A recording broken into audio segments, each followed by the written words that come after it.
Magandang araw po sa inyo mga kabiks, no? Magbibigay naman tayo ng opinion, comments. At the same time, ipaglalaban natin kung ano yung tama, no? Hindi naman tayo kakampi doon sa mga mali, no? Doon tayo sa tamang proseso, tamang implementation, at maninindigan tayo kung ano yung tama, syempre. Doon naman tayo lagi, serbisyo publiko. Okay? So, ito yung regarding pa rin doon sa mainit usapin, no, regarding sa road safety. Before kasi is ang problema lang is ingay, no, noise pollution. So ngayon nagbigay na naman pong another rules po yung LTO, which is kailangan na po lahat ng motor ng road safety, no, lalo na sa mga mahihigpit na mga city and municipalities. Kailangan meron lagi silang dala na road safety certification. So una kasi, kapag maingay yung muffler mo, pipes mo, is illegal. Tama naman yan, no? Kaya nga meron tayong mga emission center, inspection center na nagte-test para kung pasado ba ito up to 99 decibel.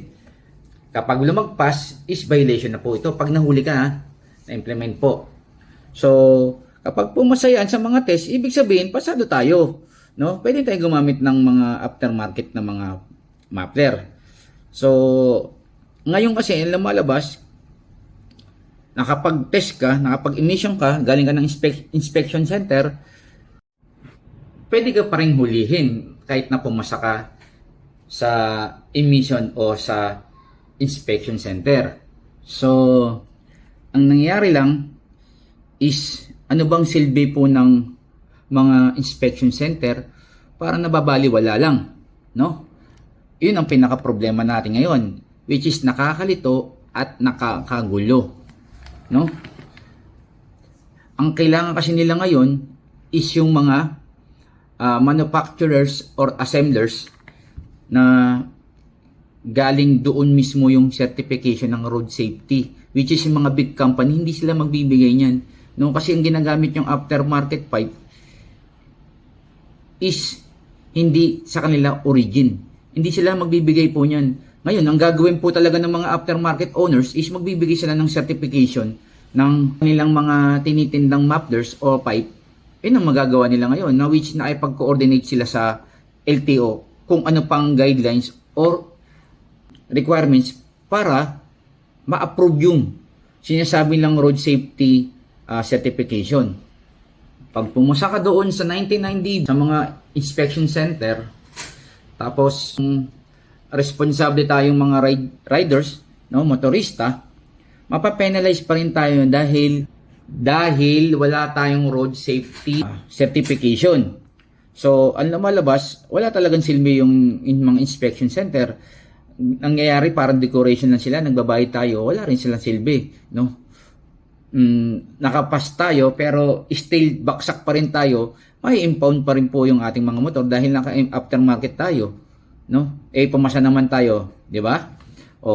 Tapos parang ang nangyayari lang po kasi is parang selective enforcement tayo, namimili lang po tayo kasi meron tayong mga four wheels na sasakyan, no? Small belching, no, yung sinasabi, syempre kasama yan sa road safety, no, kahit saan meron yan.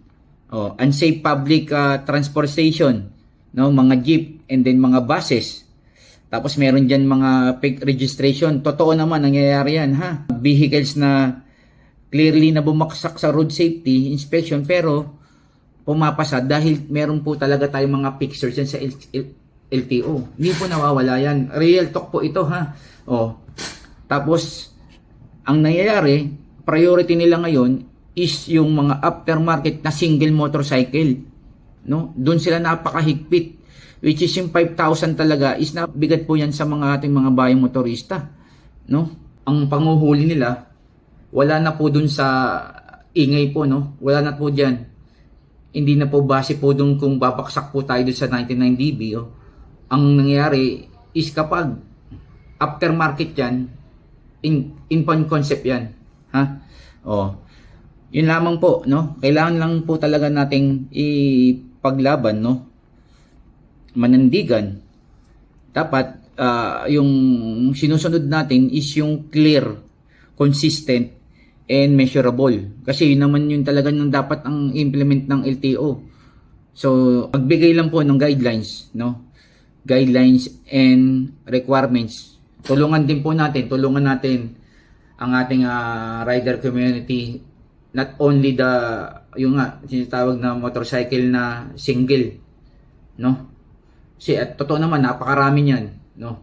Huwag tayong maging selective kung di pantay-pantay po sa lahat.